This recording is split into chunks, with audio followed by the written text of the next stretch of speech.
اللہ رب العالمین والصلاة والسلام علی سید الانبیاء والمرسلین محمد وآلہ واصحابہ اجمعین۔ محترم معزز بھائیوں، بزرگوں، پردہ نشین محترم خواتین، دنیا کی زندگی کو اللہ تعالیٰ نے امتحان کی زندگی بنائی۔ انسان ہر لمحہ امتحان میں مبتلا ہے۔ کبھی نظروں کا امتحان ہے، کبھی دماغ کا امتحان ہے، کبھی سوچ کا امتحان ہے، کبھی فکروں کا امتحان ہے، کبھی خلوت کا امتحان ہے، کبھی جلوت کا امتحان ہے، کبھی اپنوں میں امتحان ہے، کبھی پرائیوں میں امتحان ہے، کبھی معاملات کا امتحان ہے، کبھی معاشرے کا امتحان ہے، کبھی اخلاق کا امتحان ہے، کبھی عادتوں کا امتحان ہے۔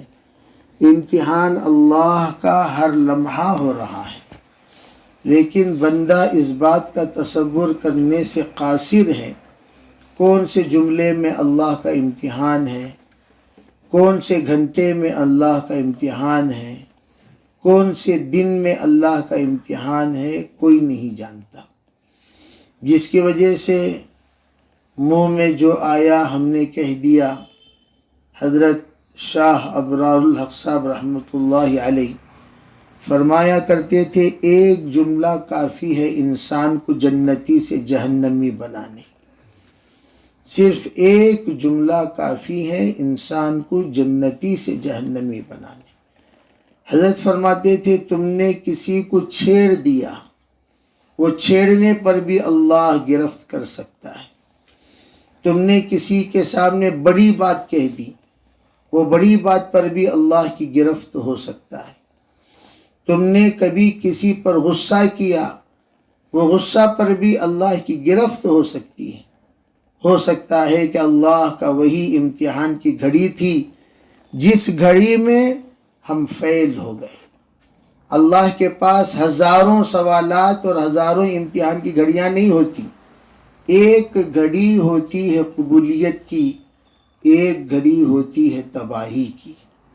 اسی لیے اللہ سے ہر جملے سے روزانہ توبہ کرنے کا حکم دیا گیا۔ شام شام اپنے روزمرہ زندگی کا جائزہ لو، جائزہ لے کر اللہ تعالیٰ کے سامنے توبہ کرو۔ یا اللہ، آج میں نے کس کو تکلیف دیا، آج میں نے کس کو راحت رسانی فرمائی۔ راحت پہنچائی ہے تو اللہ کا شکریہ ادا کرو۔ یا اللہ، تیرا شکر ہے کہ تو نے آج مجھے خدمت کے لیے، تربیت کے لیے، دعوت کے لیے، اطاعت کے لیے، عبادت کے لیے قبول فرما لیا۔ اگر اس دن ہم نے کچھ بھی نہیں کیا تو گناہ کر لیا، آنکھوں کا، زبان کا، ذہن کا، کردار کا گناہ ہوا، تو اللہ کے سامنے توبہ کرو۔ اپنی انفرادی گناہ ہے تو انفرادی توبہ، اجتماعی گناہ ہے اجتماعی توبہ، معاملاتی گناہ ہے تو معاملات کی درستگی کا توبہ، معاشرے کی گناہ ہے تو معاشرے کو صحیح کرنے کا توبہ، اگر اخلاقی گناہ ہے اخلاق درست کرنے کی توبہ۔ توبہ کی کئی قسمیں ہیں، ان تمام چیزوں کا لحاظ رکھنا ضروری ہے۔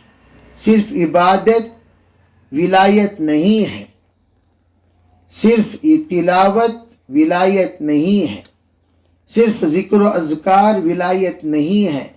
علماء فرماتے ہیں، اللہ نے قرآن میں جو بات فرمائی، ان اولیاء اللہ لا خوف علیہم ولا هم یحزنون، عجیب بات کہا۔ اولیاء اللہ اسے کہتے ہیں جو دنیا کے نقصان سے ڈرتے نہیں، دنیا کے نقصان سے گھبراتے نہیں، جو دنیا کے نقصان کا خدشہ رکھتے نہیں۔ دنیا آئی اور گئی، ان کے نزدیک بال آیا اور گرا کے برابر رہتی ہے اس کی حیثیت۔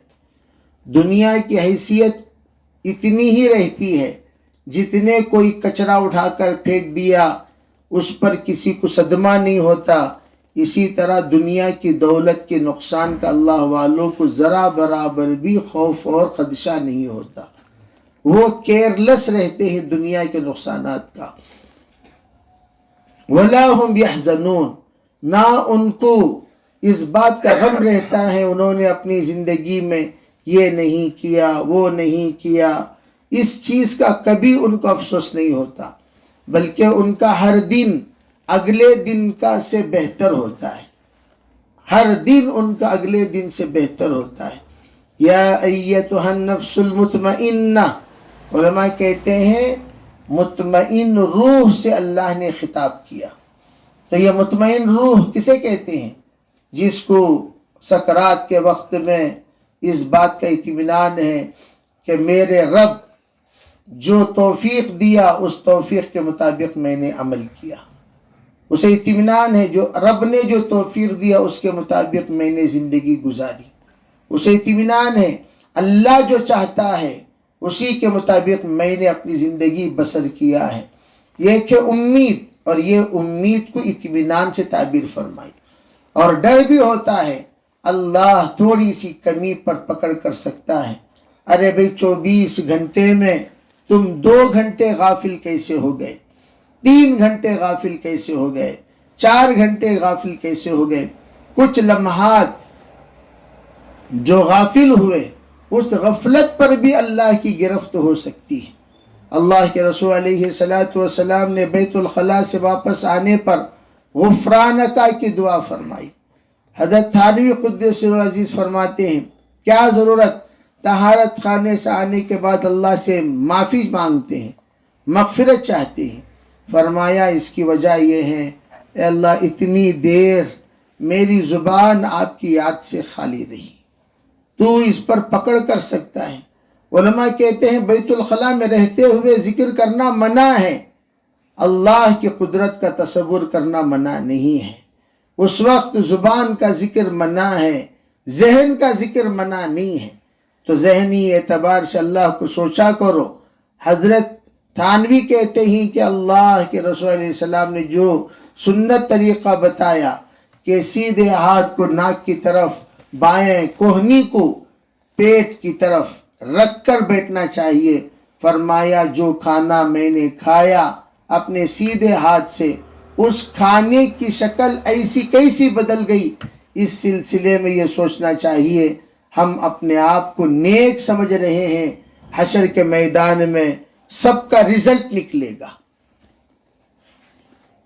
اس دن پتہ چلے گا کون کتنا نیک تھا اور کون کتنا برا، کون کتنا اچھا اور کون کتنا کچا۔ یہ سب باتیں اس وقت پتہ چلیں گی جب حشر کے میدان میں مالک یوم الدین ہم میں سریے کو کھڑا کرے گا۔ اس لیے فرمایا اعمال کو ہمیشہ اللہ کے سامنے پیش کرتے وقت اپنے آپ کو مجرم بنا کر پیش کرو، اپنے آپ کو مکمل طور پر ناتواں بنا کر، نالائق بنا کر، بے حیثیت بنا کر، کمزور بنا کر، اور اپنے آپ کو جو کام دیا گیا وہ کام میں ہم ناقص ہیں، اس تصور کے ساتھ اس کام کو پیش کرو۔ جو اپنے اعمال کو ناقص سمجھتا ہے وہی اعمال اللہ کے یہاں کامل سمجھے جاتے ہیں، جو اپنے اعمال کو کامل سمجھتا ہے وہ اللہ کے نزدیک ناقص سمجھے جاتے ہیں۔ اس لیے اللہ رب العزت نے جو توفیق دی اس توفیق پر شکر بھی ہو، اس توفیق سے محرومی کا خوف بھی ہو۔ اللہ تعالی ہمیں سریے کو عمل کی توفیق عطا فرمائے، ہمارے مردوں کو بھی، عورتوں کو بھی، ہمیں بھی آخرت کا استحضار نصیب فرمائے۔ جو بھی ہم عمل کر رہے ہیں آخرت میں اس میں نیک بدلہ ہونے کا یقین عطا فرمائے، جو بھی گناہ کر رہے ہیں اس میں آخرت کی گرفت کا ہمارے دلوں میں خوف اللہ بٹھائے۔ اللہ ہمیں تمام گناہوں سے بچائے اور نیک زندگی عطا فرمائے۔ کوئی غلطی ہو گئی تو توبہ کی توفیق عطا فرمائے، موت سے پہلے توبہ اور ایمان کے ساتھ، کلمے کے ساتھ خاتمہ اللہ مقدر فرمائے۔ سبحان اللہ و بحمدہ، سبحانک اللہم و بحمدک، ونشہد ان لا الہ الا انت ونستغفرك ونتوب إليك. سبحان ربك رب العزة عما يصفون